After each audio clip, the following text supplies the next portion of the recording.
When you're doing your makeup on your switches, strip them back.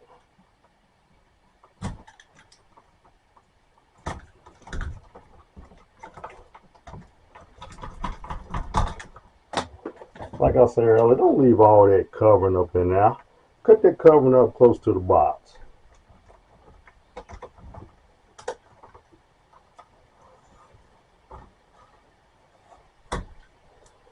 When you're putting wires in your box, you'll be mindful of not overloading your box. You gotta know about box feel, but I might talk on that another time.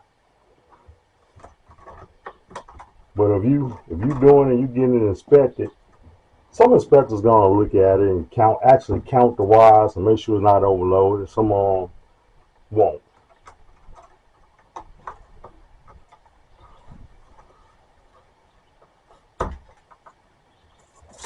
But whatever you do, don't get a shallow box, only about that thick right there, and then try to put 10 wires in it. That's not gonna fly.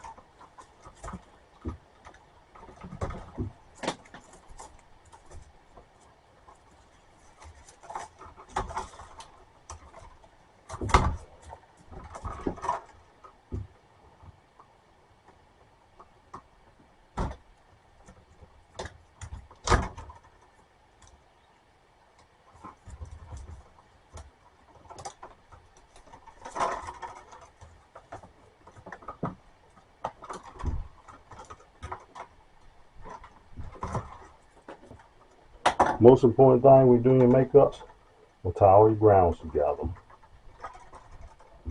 Go ahead and get them out the way. What this little thing is, that's a crimp sleeve.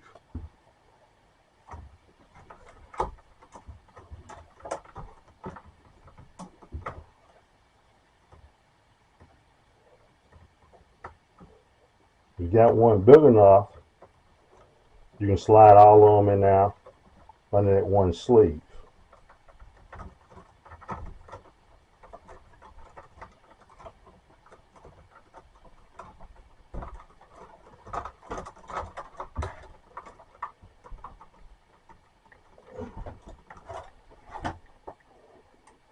The crimping tool.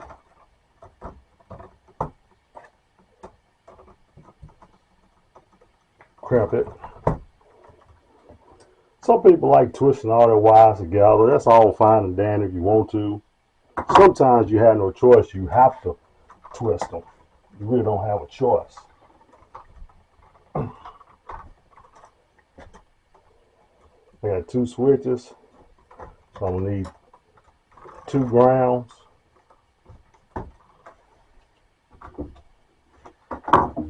I can cut these other 2.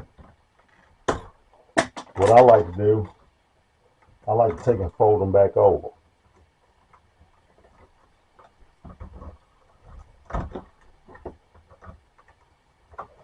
Push them out the way.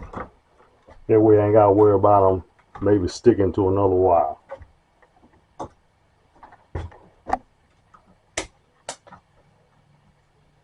Put your loop on it. Alright, now take your neutrals, tie them together. This is why I told you this is one of the simple and easiest ways for 3-way switches. Now call them 3-ways. People quit calling them 2-ways. They're called 3-way switches. But this is a simpler way to do it. Because if you've done it another way, because you can wire them several ways, if you've done another way, then you'll be using red and white as travelers. Then you have to tie this one in to this and that end to that, and a white going to black and all that. So to make it simple on you, we're going to stay with red and black travelers, tie all the whites together. That's why I ran power on one side and switch leads on the other side.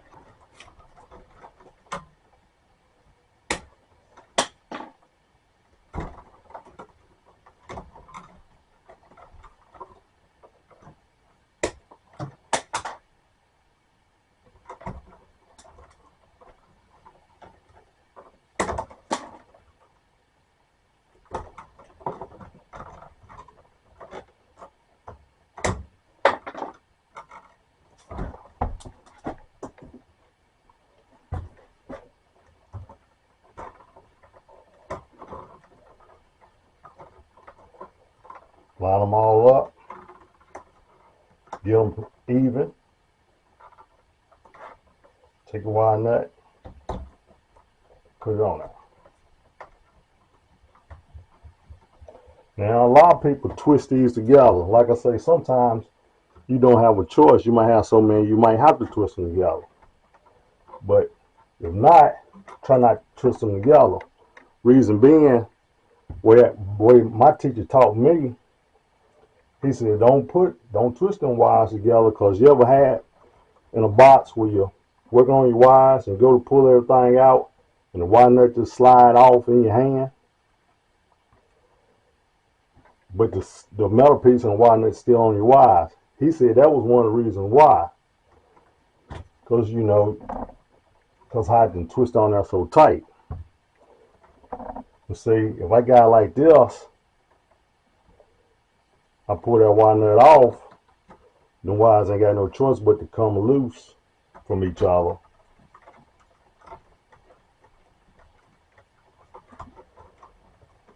Then take and tuck that in the box out the way. Now you got your hot wires, hot wire in and out.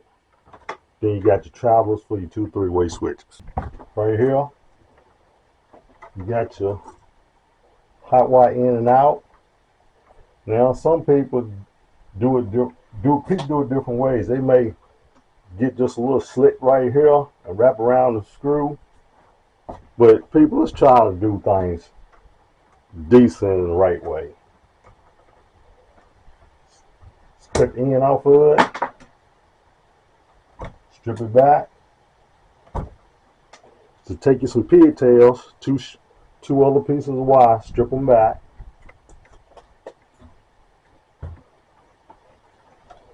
Same way you done your white wires. Put them in there.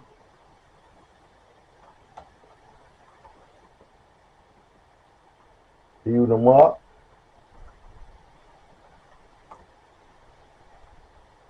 Try nut on it.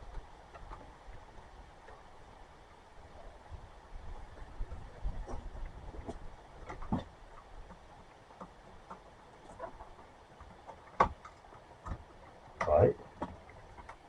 Take and tuck that back inside the box. Now,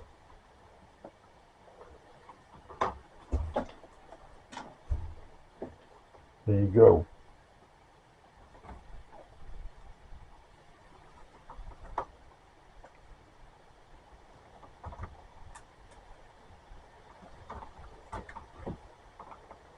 Then you got your red and black travelers left over.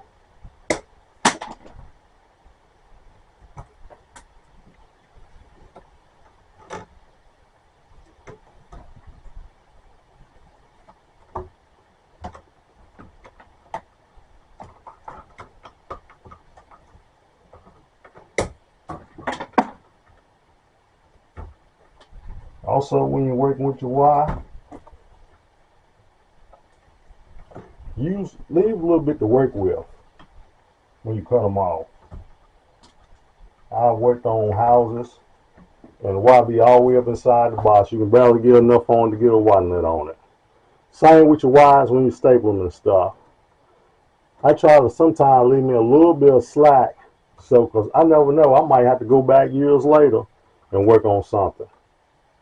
And also do it for the person behind me to come years after me. They'll have a little slack or some room to work with. Got a black screw right here we call the common. 2 gold screws up here. That's where your traveler's going. Then of course, the green screw for your ground.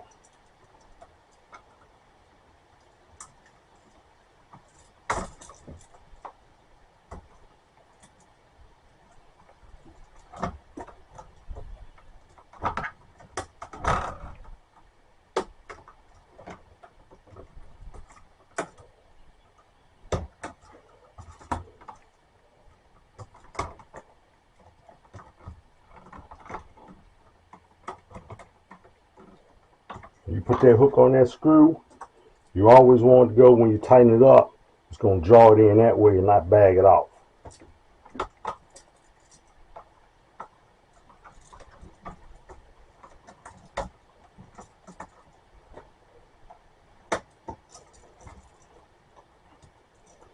That's why you see me do it like this and then flip it over.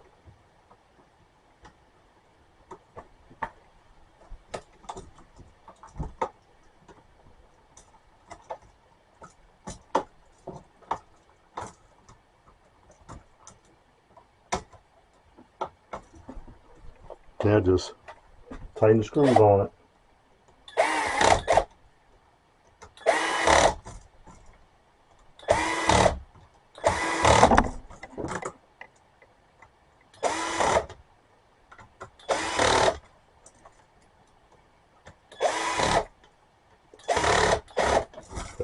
There you have it. You might be asking, why I put these switches in before the sheetrock get put up? Well, I like to put all my switches and receptacles in and put power on it and make sure everything works. Because you don't want to have your sheetrock up and finished, painted and all, and then something's not right. If I do this now, I can make sure everything is working right. Most sheetrock people, well, a lot of sheetrock people, they don't like the electrician put the switches, the receptacles in first. They get awful mad. But hey, I'm the one that's going to be hanging sheetrock, so it doesn't matter. I'm going to do it the way I like to do it, the way I feel best. And for anybody putting electrical in new construction, it makes all the sense in the world to make sure everything is working properly before the finished wall is up. Over here at the other box is almost identical to the first box. My ground's tied together, crimp sleeve, ground wire on the green screw, red and black travelers. But this is where it's different at. At the first box, I had power in and out, 2 black wires, and I tied them together.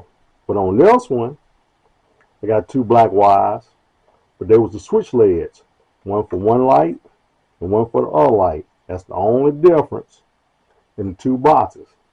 This is why I say this is one of the simplest and easiest ways for a 3-way switch. At least I think so, in my opinion. When you're doing makeups on your receptacles, some people use a 15 amp, but I use 20 amp receptacles. 15 amps, you really need to put them around the screw. Them little holes in the back, years ago people would backstab them, but that's not a good way to wire receptacles. Now, if you use a 12-2, it won't fit in them little holes. You can't backstab them anyways. But backstabbing, they done it a long time ago, 30, 40, 50 years ago. And that's why sometimes when you pull the receptacle out of the wire will automatically come out, because all it was just a little piece in there grabbing a hold to it. On these 20 amps, you can stick them right here and tighten the screw down. And I already got this one made up. Took the ground wire. I had 2 ground wires in here. Put a crimp sleeve on it. Put on the green screw. Then you had your 2 neutrals. I put one in one screw and one in the other screw. You could put them in 2 screws, 2 wires on that one screw. Me personally, I had the space, so hey, I just put one in one screw and one on the other screw. When you wire receptacles, you have a silver side and you have this gold or bronze side. You put your whites, your neutrals, on your silver screw and your black wire on your gold or bronze screw. Even though I used a drill, I still like to take a screwdriver, flathead or Phillips heads, and go back and give it another turn just to make for sure that it's in there good and tight, since it's going in that slot and tightened down by the screw instead of wrapping around the screw. This is a receptacle we're going to put outside on the deck. since it's going to be outside around moisture, this should be a ground fault. Anytime you get outside receptacles and on your outside your house near water and whatnot, it should be ground faulted. Anytime you're not using that other screw, go ahead and tighten it down. That's another precaution to make sure that screw won't get loose and come and touch something else and short something out. So if you're not using a screw, just tighten it down. Yeah, I told you should put a ground fault right here. But for right now, I'm going to put this right here while I'm working and testing everything. You have to watch putting ground faults in, especially doing it for somebody else. Because what'll happen, they'll leave a drop cord plugged in here and let the moisture and the drop cord lay on the ground and the moisture get on the drop cord and trip that ground fault. Then they're going to tell you done something wrong. Power been turned on. Now it's to check to see if everything's working. Got 2 lights there. Got power, is working like it's supposed to.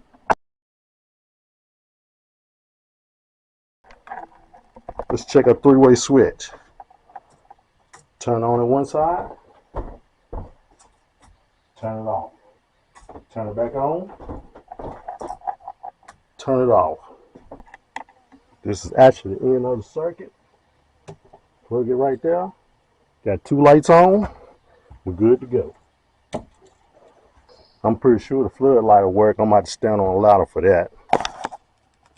One last thing with that floodlight, and put an old work box up there in the top. Already got the hole drilled out. Slide it up in there. And when you screw these screws, it'll tighten these wings down to that board up there. Got the floodlight up, but you probably can't see good. We're going to turn the switch on and see it come on and off.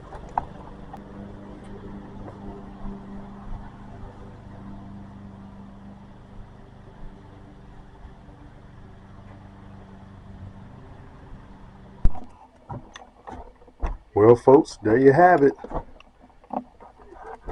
Lights, everything. I got wire staple, nail plates. There's only one thing left to do. One last thing. Any holes that you drill up through the ceiling or down through the floor, put you some fire block in the holes. Even this hole as well. Some fire block in there. All your holes up top.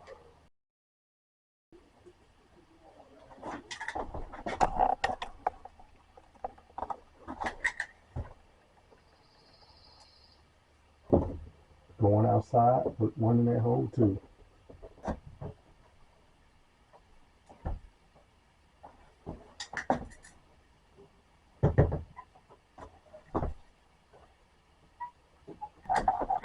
Even though I didn't put none in here, I drilled a hole through it.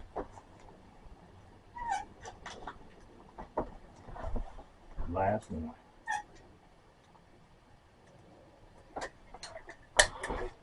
That's it.